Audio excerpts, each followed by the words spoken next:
On the morning of February 14, 1879, in a modest farming settlement in Schoharie County, New York, three neighbors forced open the frozen door of a clapboard house and discovered something that would remain stubbornly unexplained. Unexplained by three physicians, two coroners, and a professor of medicine from Albany for the rest of their lives.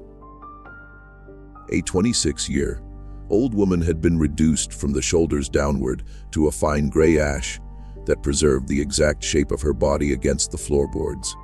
Her head, left forearm, and a single stockinged foot were completely untouched. The chair she occupied had barely been scorched, and beneath her, the wooden floor showed a dark oval stain no larger than a serving dish, while the oil lamp just 3 feet away, along with every curtain and book in the room, remained entirely unburned. Her name was Ruth Payne, and what occurred inside that locked house on the coldest night of that winter was reported in 4 local newspapers, debated across at least 11 medical journals, and then, within 18 months, methodically expunged from every official record in the county. Before we continue with the tale of Ruth Payne and the house on Cobble Hill Road, please take a moment to subscribe to the channel and leave a comment sharing which state or city you're listening from tonight. We're curious about our audience, because what you're about to hear was nearly lost forever, and those who tried to bury it had more motives than you could count and more influence than you'd ever believe ordinary men could possess. To grasp what happened to Ruth Payne, you must first understand the place she inhabited, because the setting itself acts as a character in this story, and without it, everything that followed would be unintelligible. Schoharie County in the late 1870s was a mosaic of Dutch stone houses and Yankee farmsteads tucked into the rolling hills west of Albany, a land of long valleys and short tempers, where German Palatine families who had arrived 150 years earlier still spoke a rough dialect at home and reserved English for church and market. The land was old by American standards, settled before the Revolution, and cleared by the grandfathers of the men who now farmed it, and in many places, the stone walls marking pasture boundaries were already sinking back into the earth. The county seat was a quiet town of shops, a courthouse, and a dairy exchange, but the hamlet where Ruth resided, a cluster of 7 houses and a Methodist chapel known locally as Cobble Hollow, appeared on few maps. It lay at the end of a wagon road that became impassable from December to March, with only a sled track cutting north across the frozen brook toward the mill at Break-a-Bin during winter. Cobble Hollow was the sort of place where a family might vanish into the snow without anyone in the county offices noticing for a month, and the inhabitants had long since grown to prefer it that way. The winter of 1878-1879 was, by every account kept at the time, the harshest in 40 years. The thermometer at the Break-a-Bin post office recorded 28 degrees below zero on the night Ruth Payne died, and snow had been falling intermittently since the first week of November. Drifts against the north side of the chapel stood taller than a man, and the Schoharie Farm's roof collapsed under the weight in early January. Children weren't sent to the one-room school for weeks, and old men died in their sleep, their bodies stored wrapped in canvas in cold parlors, until the ground thawed enough for burial. It was a winter that pressed down on the hamlet like the palm of a great hand, and those who survived it would recall it decades later, as if it had been one long night from which no one fully awoke. Ruth had arrived in Cobble Hollow 3 years earlier as a young bride. Born Ruth Vosberg in the Mohawk Valley, she was the daughter of a Dutch Reformed minister who died of consumption when she was 19, and she had taught school in Amsterdam, New York, for 2 winters before meeting Daniel Payne at a Grange Hall dance in the autumn of 1875. Her father had been a stern, old-school preacher who taught her Latin and Greek before she turned 12, and her mother, who died when Ruth was 5, left behind only a daguerreotype of a dark-haired young woman in a lace collar, and a small collection of poetry that Ruth carried with her everywhere, tied in a bundle with a ribbon. Daniel Payne was 9 years her senior, a widower with a stone farmhouse and 90 acres of inherited pasture, a quiet man whose first wife had died in childbirth 2 years earlier. By all surviving accounts, he was a decent, hard-working farmer, a deacon of the Methodist chapel, a man who drank nothing stronger than cider, and was known for his patience in breaking horses to harness. Ruth accepted his proposal within 4 months, and she moved her trunks of books and linens into the Payne farmhouse in the spring of 1876. Those who knew her in Cobble Hollow described her with the careful phrases farming communities reserve for women they can't quite categorize. She was too educated for a farmer's wife, they said. She read late into the night by the kitchen lamp, its yellow glow visible from the road until 2 or 3 in the morning, a small steady square against the surrounding darkness. She kept a journal in a cedar box beside her bed, had studied French at the Amsterdam Academy, and corresponded through letters traveling by mail coach and rail with at least 3 women in Albany and 1 in New York City, whose names appeared in no local church register. She wasn't unfriendly, attending chapel every Sunday morning in the 3rd pew with her gloved hands folded over a small black prayer book, singing in a thin, surprisingly sweet soprano that carried over the deeper voices of the farmers. She brought preserves to the sick, taught the small Sunday school class of 7 children, and the children, according to one woman who had been among them and lived until 1937, adored her with a fierce loyalty that rural children reserve for adults who treat them as if they might one day become interesting. But she wasn't quite accepted. The neighbors would later tell the coroner, almost as one, that there was a stillness in her they didn't know how to handle. Away, she looked at conversations from a slight distance, as if listening for something beneath the words, which made the older women uneasy, without their being able to say why. And there was something else, something only 2 neighbors would voice aloud, and only after great hesitation, and only when the doctor from Albany sat across from them at their own kitchen tables, asking the same quiet questions 3 and 4 times over. In the last 6 months of her life, Ruth Payne had changed. She had grown thinner, her cheekbones sharper, with dark hollows beneath her eyes that hadn't been there the previous summer. She stopped wearing her wedding bonnet to church, replacing it with a plain black shawl drawn over her head like a much older woman. She had been seen twice walking alone along the frozen brook at dusk in weather no sensible woman should have braved, her arms wrapped tight and her breath trailing white behind her. And on 3 separate occasions, the widow who lived in the nearest house, a 62-year-old who had buried 2 husbands and raised 5 sons, and who missed little of what went on in the hamlet, had heard raised voices from the Payne farmhouse after midnight. Ruth's voice, Daniel's, and sometimes a third man's voice she didn't initially recognize.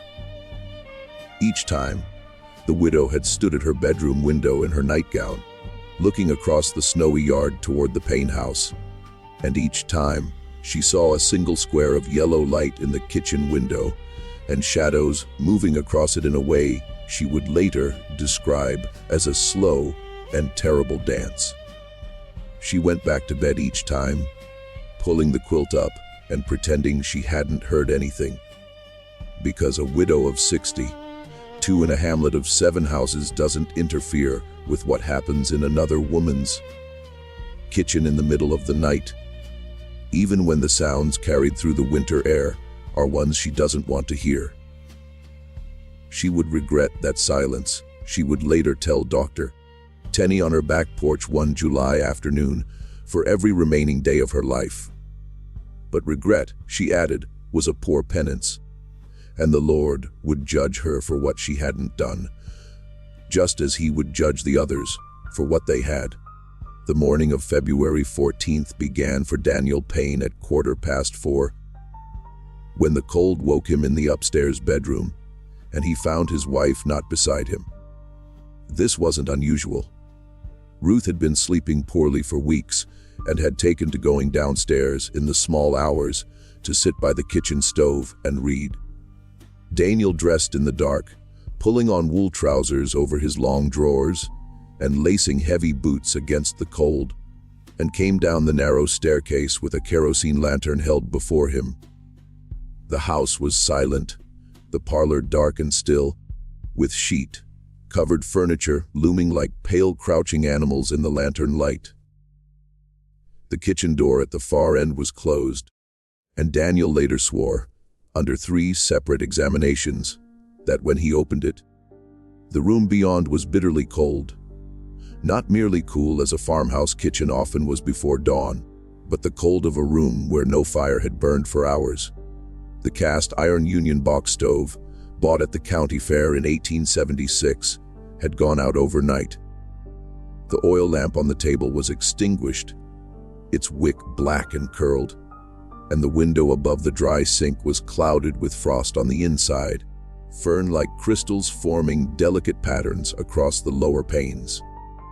And in the rocking chair beside the stove, where Ruth habitually sat in the mornings to drink her tea, there was a shape his mind at first refused to accept. He said he stood in the doorway for a long time, he didn't know how long, holding the lantern, before he understood what he was seeing. His wife's head leaned back against the chair's spindles, eyes closed, dark hair loose about her shoulders, expression peaceful in the flickering light. Her left arm lay draped over the arm of the chair, the hand white and intact with a small silver ring on the 4th finger. Her father's gift on her 16th birthday. Her right stocking foot extended forward, as if she had been rising.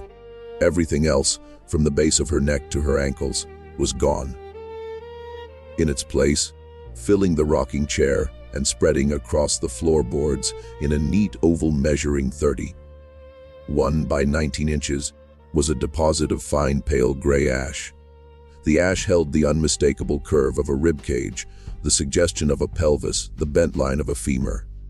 It was, Daniel said, as if his wife had been poured into the chair, and the chair had kept her shape. He didn't scream or run. He stood for what felt like a very long time, then turned, walked back through the parlor, opened the front door, and walked 3/4 of a mile through knee-deep snow to the widow brewer's house, asking her in a voice she described as utterly calm, if she would be so good as to come and look at something. The widow came.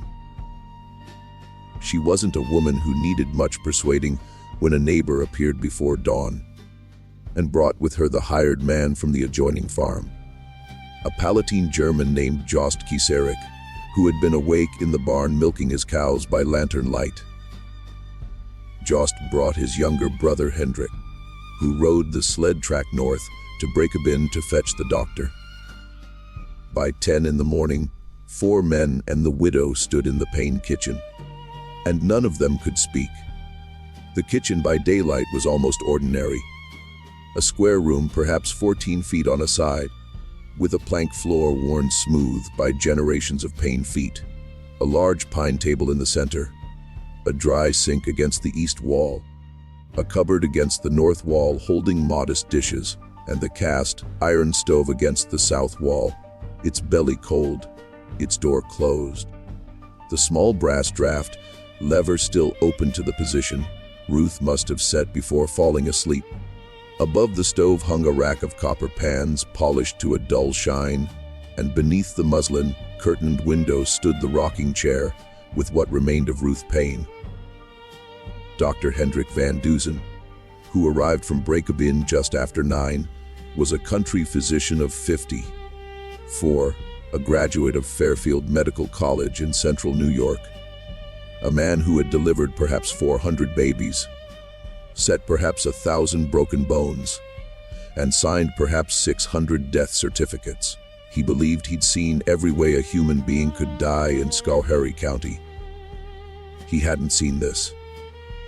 The stove, he noted in his report that afternoon, was stone cold. He laid his hand on top for a full minute to be certain. The floor around the oval of ash was unburned. The wooden arms of the rocking chair were scorched only where they would have contacted the body, and the scorching was shallow, no more than 1/8 of an inch deep, as if someone had passed a hot iron over the wood and withdrawn it. The muslin curtain 2 feet from the chair was intact, the kindling in the wood box 3 feet away intact, and a folded copy of the previous week's Schoharie Republican on the table 4 feet away was readable without turning it over. Ruth Payne's head, hair, face, and eyelashes, the doctor wrote in a careful hand, were perfectly preserved, as if she had fallen asleep in her chair and never woken. There was no grimace of pain, no soot on her cheeks, and the small silver cross she wore on a chain around her neck had fallen into her nightdress's neckline, the chain intact and bright. The temperature required to reduce a human torso to calcined ash is a matter of physics, not medical opinion. A cremation furnace in 1879 operated at a minimum of 1400 degrees Fahrenheit and required 2 to 3 hours of sustained directed heat to reduce a body to that condition. No fire of that intensity could have burned within 3 feet of unscorched wood. No fire of that duration could have left her face and hair untouched. And no fire known to medical science in the winter of 1879 could have confined itself so precisely to the soft tissue of a single human trunk. The doctor closed his notebook. The widow crossed herself in the Catholic manner, though she was a lifelong Methodist, and only later realized she'd done it. Jost Kieserick, who had fought at Gettysburg as a 19-year-old and seen men burned in the aftermath, walked outside into the snow and was sick against the barn, and when he came back in, his face was gray and he avoided everyone's eyes. There was a discussion that afternoon among the men. Dr. Van Dusen wanted to send for the county sheriff. Jost Kieserick agreed. Daniel Payne, sitting on a stool in the corner with his hands folded between his knees and his eyes on the floor, said quietly he didn't want his wife's remains to become a public spectacle. He said she'd been a modest woman and wouldn't have wanted to be stared at. He said he believed the affliction had been a medical accident of a rare and terrible kind, and that the proper authority was the coroner, not the sheriff, so a determination could be made without curious neighbors. Dr. Van Dusen, who had watched Daniel closely through this speech, later wrote in a private letter that he had never, in 30 years of country practice, seen a recently widowed man speak of his wife's remains with such premeditated calm. And if he'd been a suspicious man, he might have taken that calm as evidence. But he wasn't suspicious. He was a tired country doctor in the hardest winter of his life, standing in a kitchen where something impossible had happened. He accepted the husband's wishes, sent Hendrik Kieserick north again for the coroner, and sat with Daniel the widow and Jost in the front parlor, with the kitchen door closed and a sheet draped over the rocking chair until the coroner arrived late that evening, by which time the ash had begun, in the dry cold air, to sift slightly through the cracks between the floorboards. In the weeks that followed, the story spread through Schoharie County, the way cold spreads through a stone wall, slowly and from every direction at once. The Schoharie Republican ran a short notice on February 16th describing the death as a sudden misfortune of unexplained cause, expressing condolences to Deacon Payne. The Combustion Index, 3 days later, described it as probable apoplexy followed by accidental fire. The diagnosis Dr. Van Dusen had settled on after 2 sleepless nights, though he himself didn't believe it. The Albany Argus, which had a correspondent in the county seat and was willing to risk a little sensationalism, printed a longer piece on February 22nd in which the word combustion appeared for the first time, qualified carefully by spontaneous. The piece was reprinted in edited form in 3 other regional papers over the following week. The story might have ended there, filed away as a curiosity, if not for a physician from Albany named Dr. Cornelius Ten Eyck, who read the Argus piece over his breakfast coffee on the morning of February 23rd, and by that same evening was on the train west with a leather satchel full of instruments and an unshakable conviction that he'd just been handed the case that would make his career. Dr. Ten Eyck was 44, a professor of forensic medicine at the Albany Medical College, and a man whose professional ambition was matched only by his contempt for country doctors. He had published 7 papers on unusual modes of death, including a widely cited study of accidental poisonings among Troy factory workers, and a controversial monograph on infant asphyxiation among the urban poor. He had been waiting more than a decade for a specimen of what the medical literature called preternatural human combustion. There had been, by the count of the medical journals of 1879, some 30 documented cases in Europe and North America over the previous century, almost all involving elderly women, heavy drinkers, and confined spaces, with the canonical reference being the Countess Cornelia Bandy of Cesena in 1731. Ruth Payne at 26, a teetotaler and a woman visibly healthy days before her death, didn't fit the pattern, which was precisely the point for Dr. Ten Eyck. He arrived in Cobble Hollow on the morning of February 25th, 11 days after Ruth's death, traveling from the Breakabin station by hired sleigh wrapped in a bearskin robe, his satchel at his feet. He would later describe the approach to the hamlet as the strangest visual impression of his adult life. The snow had begun again during the night. The 7 houses standing in a rough line along the frozen brook, dark roofs frosted white, chimneys smoking in thin gray plumes, and beyond them the hills rising in long pale folds under a sky the color of slate. There was no sound except the creak of the sleigh runners and the horse's breath. Not a dog barked, not a child shouted. The hamlet looked, he wrote, like an engraving from a German fairy tale in which something terrible has just happened inside one of the small tidy houses, and no one has yet noticed. He was met at the door of the Payne farmhouse by Daniel, who had not, as far as anyone knew, wept once in the intervening 11 days. Daniel was a tall man, 6 feet and some inches, with a long, slightly stooped frame bent from years over plows and fence rails. His hair was sandy brown, thinning at the crown, combed severely back from a high forehead, and his pale blue eyes had the particular flat quality of eyes that had stopped expecting anything. Daniel shook the doctor's hand, took his coat, and led him through the parlor into the kitchen without speaking a word. That wasn't strictly necessary. The rocking chair was still against the west wall, beneath the muslin, curtained window. The oval of ash had been swept up and placed in a sealed wooden box, roughly hat-box size, kept in an unheated outbuilding at the coroner's instruction.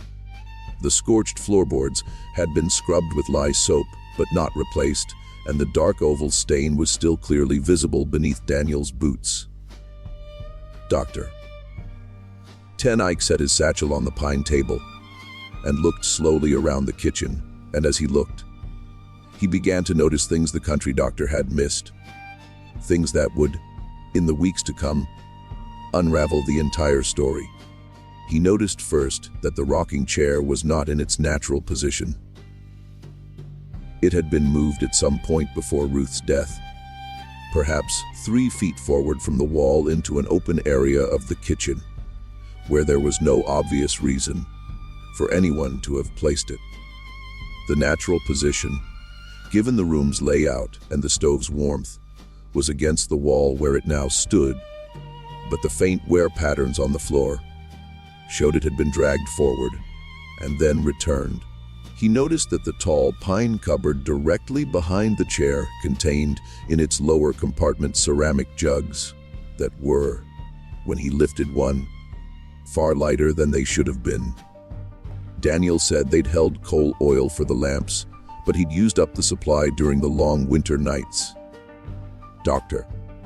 Ten Eyck, who had counted the jugs and noted their combined capacity, didn't say what he was thinking.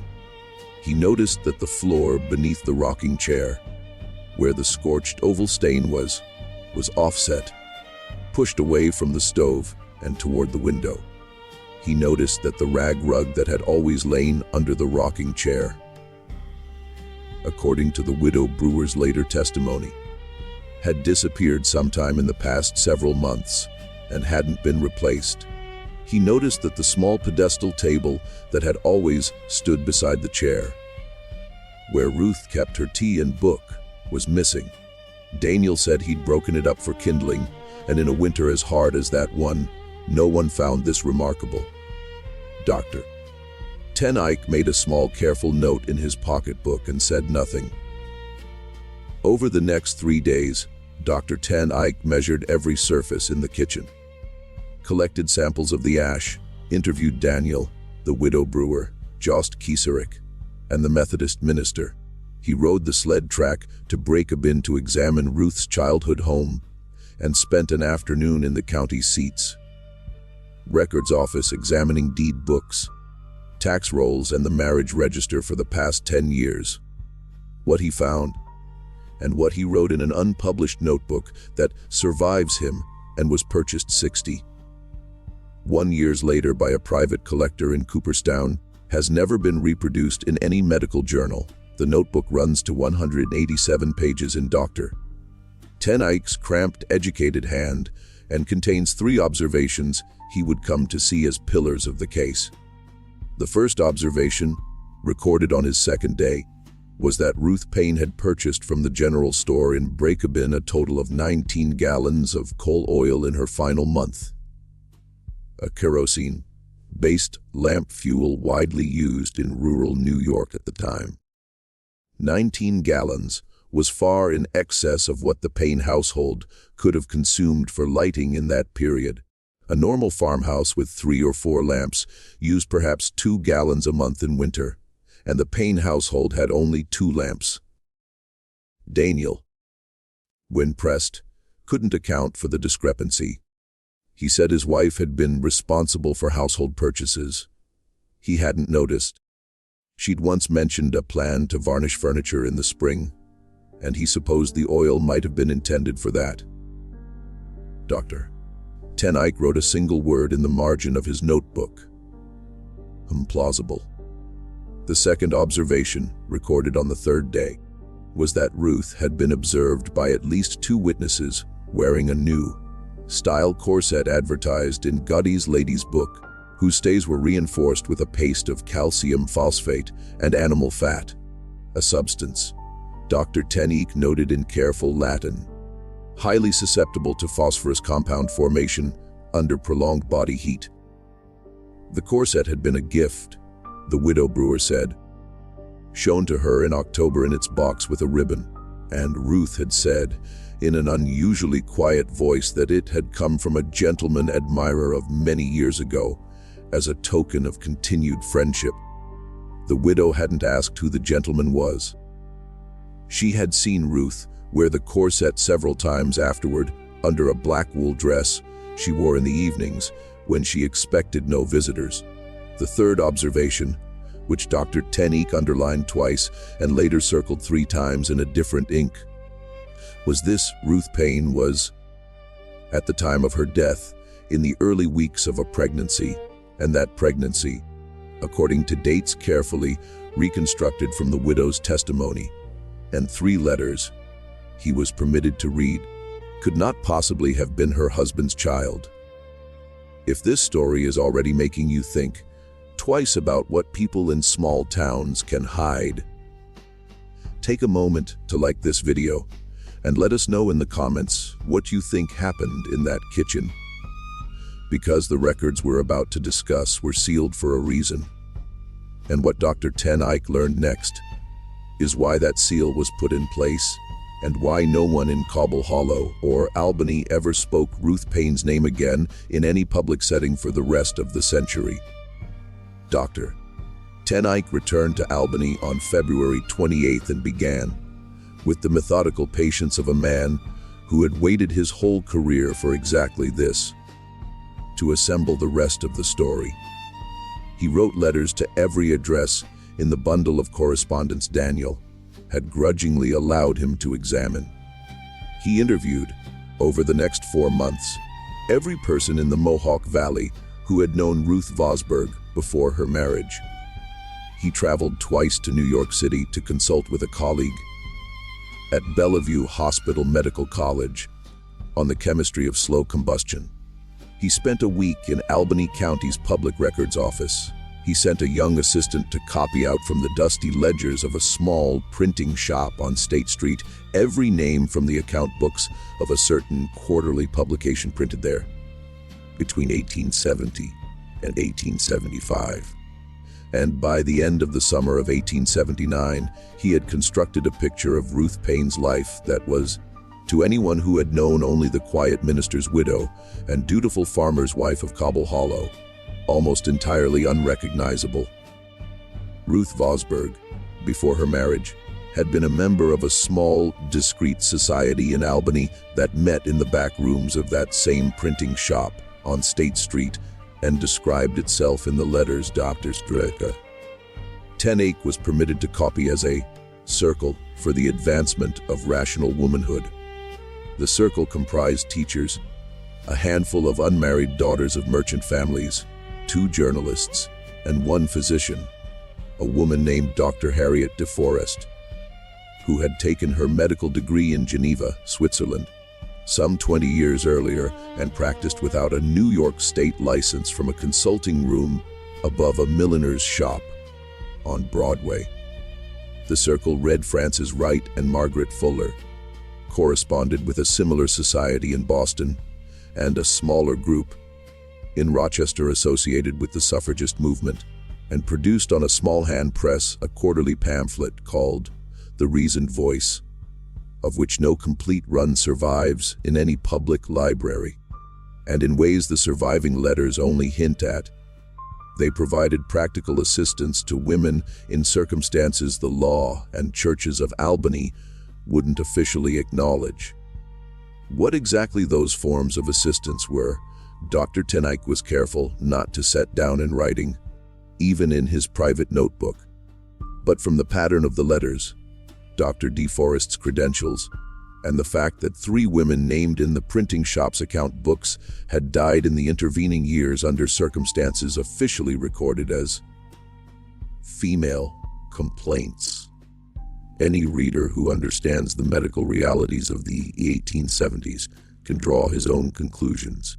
Ruth had left this society abruptly and without explanation in the autumn of 1875, within weeks of meeting Daniel Payne at the Grange Hall dance. She had left, Dr. Ten Eyck came to believe, because a man had recognized her at a circle meeting and threatened, in some manner the surviving letters don't make explicit, to expose her.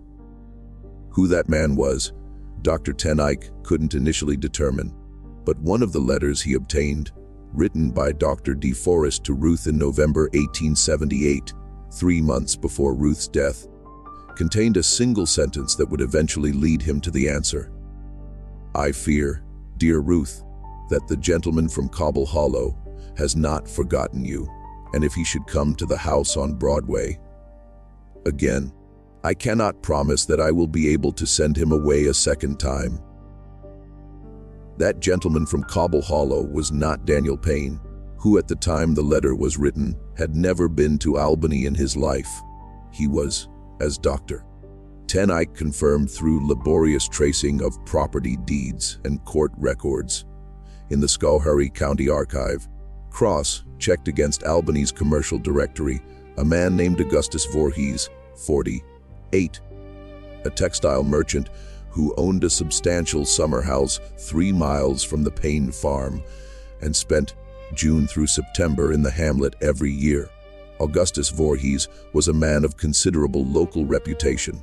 He was the third generation of a Dutch mercantile family that had traded wool and cotton out of Albany since before the War of 1812. A member of the Albany Chamber of Commerce, a trustee of 2 banks, a communicant of the Second Reformed Church, and the owner of a 4-story brick house on Washington Avenue in the better part of the city. He was married to a woman of fragile health who rarely left the Washington Avenue house, and he had 3 grown daughters, all married to respectable men. By every measurable standard of the 1870s, he was a man of unblemished public character. He was also, and this was the detail that made Dr. Ten Eyck set down his pen and stare out his study window on the evening of July 2, 1879, the uncle of Daniel Payne's first wife. He had introduced Daniel to his first wife 12 years earlier at a family picnic at his summer house in Cobble Hollow. He had paid out of his own pocket for the carved marble headstone in the Cobble Hollow churchyard over that first wife's grave. He was the man who, by the widow Brewer's testimony, when Dr. Ten Eyck pressed her a second time, had been seen entering the Payne farmhouse on at least 4 occasions during the summer and autumn of 1878, always while Daniel was out in the far pasture, always staying more than an hour, and always leaving without speaking to anyone. And he was the man whose voice the widow would eventually confess she had recognized as the third voice raised in argument in the Payne farmhouse in the small hours of the night, 3 times in the final months of Ruth's life. Dr. Ten Eyck was not by temperament a man who jumped to conclusions. He spent the autumn of 1879 assembling what he had learned into a careful scientific monograph, intending to present it before the Albany Academy of Medicine in January of the following year. The monograph argued with great care and abundant chemical diagrams that Ruth Payne had died of a rare but not unprecedented conjunction of physiological and environmental circumstances. It proposed that the calcium phosphate in her corset stays, warmed by prolonged body heat, and the vapors of the 19 gallons of coal oil stored in a cupboard behind her chair, had undergone a slow chemical transformation, producing small quantities of white phosphorus, which ignited either by a stray ember or a frictional spark, initiating slow combustion confined to the fatty tissues of her torso, a process similar to what undertakers called the wick effect. It proposed, in its final pages with considerable delicacy, that the unusually low body temperature of a woman in the first weeks of pregnancy, combined with the low ambient temperature of that February night, had somehow permitted combustion without igniting surrounding materials. It was, in its way, a remarkable piece of work, and also by the standards of any modern forensic pathologist, almost entirely wrong. Dr. Ten Eyck was beginning to suspect as much himself in the last weeks of 1879, because, in the course of writing the monograph, he had returned to Cobble Hollow one final time on December 12th, nearly 10 months after Ruth's death, and interviewed for 2 hours in the widow Brewer's back parlor a hired girl named Margit Kieserick, the 15-year-old niece of Jost Kieserick, who had worked in the Payne kitchen 3 days a week throughout the autumn of 1878. Margit was a slight, dark-haired girl who spoke English haltingly and had refused to speak to Dr. Van Dusen in February and to Dr. Ten Eyck on his previous visits. She had changed her mind, she told the widow, because she had begun to have dreams. In the dreams, she stood in the snow outside the Payne farmhouse, and Ruth Payne looked at her through the kitchen window. trying to tell her something Margaret couldn't hear. The dreams came every night, she said. She hadn't slept through a night since early summer, was losing weight, and her mother, who didn't know why, had begun to fear for her health. She had decided to speak because she believed if she didn't, the dreams would kill her the way the silence of the hamlet had killed Ruth Payne. What Margaret told him, in low Palatine German translated sentence by sentence, changed everything. Margaret said that on the evening of February 13th, the night before Ruth was found dead, she had been sent to the Payne farmhouse at dusk to deliver a jar of preserves from her aunt. It had been snowing lightly, the last daylight fading, and the path between the houses was trackless. She took almost half an hour to cover a distance that normally took 10 minutes. She knocked at the front door and no one answered. She waited, knocked again more loudly, her knuckles stinging in the cold, and thought she heard a man's voice speaking sharply in the kitchen through the heavy door, but couldn't be sure. No one came. She walked around to the kitchen window, above the dry sink, whose curtain was drawn back rather than closed, and through it she saw 3 people inside. Ruth Payne was sitting in the rocking chair. Daniel Payne stood by the stove with his back to her, broad shoulders hunched, arms folded tight across his chest in the posture of a man making himself stand still. A third man, whom Margaret had seen the previous summer at a social gathering at the summer house and knew to be Augustus Voorhees, stood directly in front of Ruth, with something small and dark in his hands, leaning forward, speaking in a voice too low to hear through the glass. Ruth looked up at him, dark hair loose around her shoulders, hands folded in her lap, with an expression Margaret had never seen on a grown woman's face before. The look of a rabbit that has just understood the snare. The 3 figures held that tableau for several seconds. Then Augustus Voorhees reached out and took hold of Ruth's wrist, and Ruth didn't pull away, and Daniel didn't turn around. Augustus spoke a single word in a harder voice, though the glass muffled it, and Ruth nodded once and closed her eyes. Margaret ran back to her aunt's house without leaving the preserves. The jar was later found frozen solid in a snowdrift at the edge of the Payne property, where she had dropped it in her flight.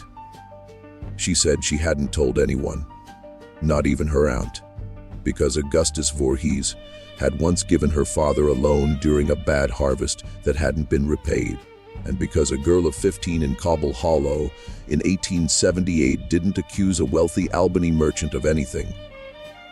She said she was telling him now, the doctor from the city, because she couldn't sleep, because the face she had seen through the kitchen window was the face she saw behind her eyelids every night, and because she believed, though she couldn't prove it and didn't expect the doctor to believe her, that whatever had happened in that kitchen after she ran away had not been an accident, had not been a natural thing, and had not been anything the chemistry in the doctor's books would ever explain. Just when we thought we'd understood what happened to Ruth Payne, the horror in Cobble Hollow begins to take a different shape entirely. If this story is holding you, share it with someone who loves the darker corners of American history.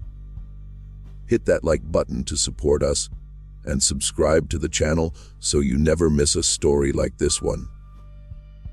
Then let us follow Dr. Ten Eyck into the last act of this tragedy, because what he did with Margaret's confession is perhaps the most disturbing part of the case, and the part that for more than a century no one was willing to put on the public record.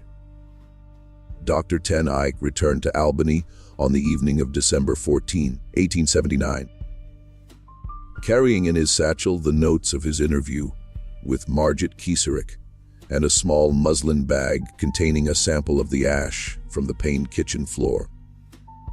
He went directly not to his house on Elk Street, where his wife waited with a late supper, but to his laboratory on the second floor of the medical college. Working through the night by 2 gas burners, he performed a series of chemical tests on the ash he hadn't had the opportunity, or perhaps the motivation, to perform before. He tested for standard combustion residues, for the specific compounds expected from the wick effect theory, and, on a hunch he would afterwards be unable to explain, for compounds associated with industrial and military accelerants. What he found by 3 in the morning of December 15th was this: the ash contained, in quantities that couldn't be plausibly accounted for by combustion of human tissue alone, measurable traces of potassium nitrate, sulfur, and fine charcoal, the 3 ingredients in precise proportions of black powder. Not the residue of black powder fired in the manner of a firearm or charge, but the residue of black powder burned slowly in the open under controlled conditions, as an apothecary or pyrotechnist might burn it to produce directed heat. Dr. Ten Eyck sat at his laboratory bench for a long time that night. He put out the gas burners one by one and sat in the dark. And the first gray light of morning found him still there, hands folded on the bench. He understood now what had been done to Ruth Payne. He understood that the heat required to reduce her torso to ash in the manner observed, in the time available, without igniting the surrounding room, could only have been produced by a deliberate, expert application of a slow, burning accelerant packed in and around her body, probably while she was unconscious or restrained, ignited in a manner that directed heat inward rather than outward. He understood that the wick effect his monograph was about to defend had been a red herring, almost certainly planted deliberately through the calcium phosphate corset and the 19 gallons of coal oil by someone who understood enough of contemporary medical theory to know what investigators would look for and accept. He understood that the agent of combustion had been human, not natural.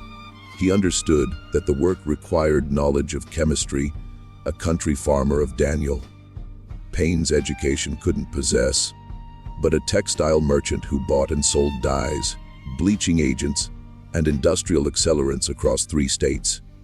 A man like Augustus Voorhees could acquire without great difficulty. And he understood, finally, with a cold clarity that made him put down his pen and walk into the snow on State Street at 4 in the morning, that what he had been investigating for 10 months was not a case of preternatural combustion at all. It was a murder, executed with extraordinary care, disguised as a wonder of science, so no one would ever look for a murderer. He walked that morning from the medical college to his house on Elk Street, nearly 2 miles through streets empty except for the milkman's wagon and a few lamplighters extinguishing gas lamps. He didn't feel the cold. His mind was working through a series of problems whose dimensions he was only beginning to grasp. If he made his finding public, what would become of Ruth Payne's memory? Whose affair and pregnancy would become the central fact, and whose killers might well escape prosecution on a technicality of evidence? If he went to the Schoharie County sheriff, whom would the sheriff investigate in a county where Augustus Voorhees was a political donor of long standing and a personal friend of 2 sitting judges? If he wrote to the district attorney in Albany, where the evidence, the ash, the notebook, Dr. DeForest's letters, would he be believed? A medical professor pursuing a private theory against a trustee of 2 banks. And behind all these questions, pressing forward in the dim December morning, was a question about himself. Dr. Cornelius Ten Eyck was 44. His career had, until this case, been solid but not brilliant. He had wanted the Albany Medical College chair of forensic medicine for a decade and had been passed over twice in favor of younger men with better connections. He had 3 children in school whose fees strained his resources, an ailing mother in Schenectady, whose care he was quietly paying for. He was a man with a family, a reputation, and a mortgage, about to attempt a criminal prosecution against a man who could, with a single letter on the right stationery, destroy every one of those things without leaving visible fingerprints. Now, what Dr. Payne did next is the part of this story that has been debated by the few scholars who know enough to debate it for nearly a century and a half. He did not go to the sheriff of Schoharie County. He did not publish his findings. He did not, as far as any record shows, speak of them to another living soul, not to his wife, not to his colleagues, not to the young assistant who had helped with the chemical tests and was afterward sent on an unexpected teaching assignment to Binghamton. He did, on the morning of December 17, 1879, write a letter to Augustus Voorhees at his residence in Combustion Hollow. The letter itself has not survived, though Dr. Payne made reference to it obliquely and in a single line of his notebook dated December 17th. Letter sent to AV at the Hamlet. Certain matters laid before him in confidence, response awaited. But the reply Augustus Voorhees wrote 3 days later, on December 20th, on heavy cream letterhead from the Voorhees Textile Company of Albany, was found folded carefully into the back of Dr. Payne's private notebook 61 years later when it was purchased at auction. The reply is 11 lines long. It thanks Dr. Payne for his discretion. It expresses confidence that the doctor understands the painful necessity of certain private arrangements in cases where the reputations of families, the stability of communities, and the honor of the deceased herself are at stake. It promises, in language so courteous it takes a moment to understand what it promises, that Dr. Payne's advancement within the medical profession of the state of New York will henceforth be assured. It mentions, as if in passing and almost as an afterthought, that a vacancy has recently opened on the Board of Trustees of the Albany Medical College, that the board has been considering candidates of suitable distinction, and that the writer's own modest influence with 2 of the sitting trustees would, should the doctor find himself inclined to accept such a position, be placed entirely at his disposal. It closes with warm regards and high esteem from a loyal friend who looks forward sincerely to their next meeting. Dr. Payne did not attend the meeting of the Albany Academy of Medicine in January of 1880. He did not deliver his monograph. He withdrew the paper from the program without explanation, citing in a brief note to the Academy secretary unforeseen circumstances of a personal nature. He filed his notes, folded the letter into the back of his notebook, placed the notebook in a locked drawer of his desk, and in the course of the following year was quietly appointed to the Board of Trustees of the Albany Medical College. He served on that board for 22 years. He published 4 more papers on unusual modes of death, none concerning Ruth Payne. He died of a stroke in the spring of 1901 at 66. In his armchair in his study, with the evening newspaper folded across his knees. The notebook was found by his granddaughter, a schoolteacher named Elizabeth Payne, in the bottom of a cedar trunk in the attic of the Payne family home on Elk Street in the summer of 1940, during the emptying of the house after her own father's death. She read it through in a single afternoon, sitting on an overturned box in the dusty attic heat. She did not speak of it to her brothers. She sold it 3 months later to a private collector in Cooperstown for $75. The collector was, as it happens, a distant cousin of the Voorhees family of Albany, and the notebook has been in his descendants' collection ever since. The records of the Ruth Payne case, the ones that should have been filed in the Schoharie County Courthouse, that should have included the coroner's report, the physician's affidavits, Daniel Payne's deposition, and the brief sworn statement Jost Kieserik gave 2 days after the body was discovered do not exist. They did exist once. Dr. Ten cites them in his notebook with specific file numbers and dates. But in the summer of 1880, 6 months after Dr. Ten received his appointment, the Schoharie County Courthouse suffered a small fire in its basement archive. The fire was contained to a single storage room, attributed in the fire marshal's brief report to a defective kerosene lamp left burning overnight in a corridor outside the archive. It destroyed, according to a brief notice in the Schoharie Republican on August 9, 1880, a quantity of miscellaneous papers of no great consequence. Those papers included, among others, the entire coroner's file for February 1879, the entire docket of property transactions involving the Voorhees family for the years 1877-1879, the marriage register for the Combustion, Hollow Methodist Chapel for the same period, and the complete run of local tax assessments on the Payne farm for the 5 years preceding Ruth's death. No other records were damaged. The defective kerosene lamp was never produced, and the corridor in which it was supposedly left burning was never, according to the courthouse janitor, who read the report 3 years later, a corridor in which any lamp was ever kept. Daniel Payne sold the farm in the autumn of 1880 to a buyer who paid above market rate, represented by a law firm with offices on Washington Avenue in Albany that had represented the Voorhees Textile Company in matters of incorporation and taxation for the previous 15 years. Daniel moved to Mercer, a small town in western Pennsylvania, where he remarried 2 years later, fathered 3 children, and lived out his life as a respected elder of a Presbyterian congregation. He died in 1914 at 70. His obituary mentioned a first wife who had died tragically in a house fire in New York State, but not her name.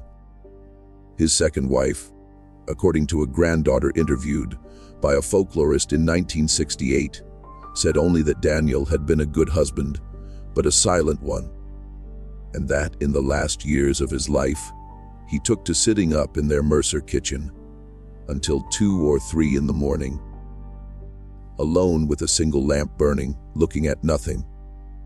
Once, the granddaughter said, her grandmother came down in the night to find him weeping silently, face in his hands, and when she put her arm around his shoulders and asked what was wrong, he said only, "I did not turn around. I should have turned around." He never explained what he meant and never said it again. Augustus Voorhees continued to summer in Cobble Hollow for another 15 years. He expanded the textile company, opened a second office in Boston, and served 1 term in the New York State Senate, where his principal legislative achievement was a bill raising penalties for the corruption of public morals. He endowed in 1903 a chair in moral philosophy at a small college in Schoharie County, stipulating that the holder must deliver a yearly public lecture on temperance, chastity, and reserve. He died in 1909 at 70, 8 of complications following minor surgery, and lies beneath a white marble monument in Combustion Hollow churchyard, within sight of the smaller weathered stone marking Ruth's grave. His monument reads, "A merchant of integrity, a friend of virtue, a pillar of the community, Ruth Stone, ordered and paid for by Daniel before he left for Pennsylvania, reads only, Ruth Payne, wife, 1852 to 1879. The Lord giveth and the Lord taketh away." The widow brewer died in 1884 of pneumonia at 67.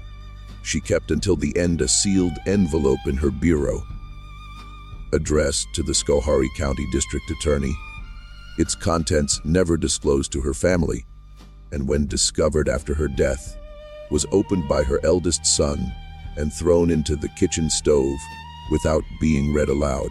Margaret Kieserik married a farmer from the next county in 1883, raised 5 children, and lived until 1931, a woman regarded as unusually quiet, who, in the last year of her life, is recorded by a granddaughter as having said, without context, that there were things a person could see through a kitchen window they should never have seen and never afterward stopped seeing. Dr.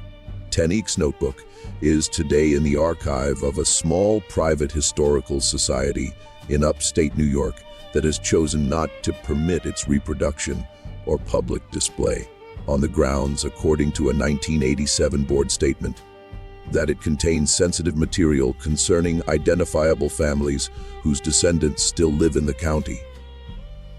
The ash of Ruth Payne, in its sealed wooden box, was buried in an unmarked corner of the Cobble Hollow churchyard in the summer of 1880, at the instruction of the Methodist minister, whose name has not survived, as the chapel register pages covering 1878-1881 were destroyed in the late 19th century, like the coroner's file. What was done to Ruth Payne on the night of February 13, 1879, was done by at least 2 men in a locked kitchen, on the coldest night of a hard winter, in a hamlet at the end of a road closed by snow. It was done to a young woman who had once, before her marriage, belonged to a circle of women who believed the future would be different from the past, who had chosen, when threatened, to leave that circle and accept a quiet life, where no one would come looking for her. It was done almost certainly because she was pregnant with a child not her husband's, and because the father was a man who could not afford, at 40, 8 with a sick wife on Washington Avenue, 3 married daughters, and a reputation built over 3 generations of careful Dutch commerce, to have the fact known. It was done with chemistry borrowed from the textile trade, potassium nitrate, sulfur, and fine charcoal packed around an unconscious woman in a rocking chair, and disguised as a wonder of science, so the only people who might investigate would be dazzled by the prospect of a medical sensation and not look for a criminal. It was compounded by the quiet cooperation of a husband who had either been broken by the discovery of his wife's affair or promised something he wanted more than his wife, or both, who stood in his own kitchen with his back turned while another man put his hands on her. And it was concealed, finally, by the purchase of an ambitious physician's conscience, by a small convenient fire in a basement archive, and by the slow, patient passage of 147 years of forgetting. This mystery shows us that the most terrible things done in this country have not been done by monsters from beyond the edge of the world. They have been done by ordinary men in ordinary rooms, in ordinary towns, protected by the ordinary silences of those around them, and hidden by history's willingness to let certain names, certain places, and certain women be quietly erased from the record. Science cannot explain what happened to Ruth Payne, not because it was outside the laws of nature, but because the science of her time was deliberately used, with great skill, to cover the tracks of what had been done to her. The men who killed her understood chemistry better than the doctor who tried to save her memory. The men who protected them understood the price of a conscience better than those whose consciences were for sale. And the community around them understood, with the terrible practical wisdom of small places, that there are questions it is better for everyone concerned never to ask aloud. What do you think of this story? Do you believe everything has truly been revealed? Or do you think there are still details, still names, still letters in trunks and journals in cedar boxes waiting to be found in some attic in upstate New York by some granddaughter who will, this time, refuse to sell? Leave your comment below. Tell us what you think Daniel Payne was doing in that kitchen, and whether you believe he knew, and whether you believe there is any forgiveness for a man who stands with his back turned while someone puts their hands on his wife. If this tale has held you, subscribe to the channel, turn on the notification bell so you never miss what we uncover next, and share this video with someone who understands that the darkest history is not the history we were taught in school, but the history someone once went to very great trouble to ensure we would never hear. See you in the next video.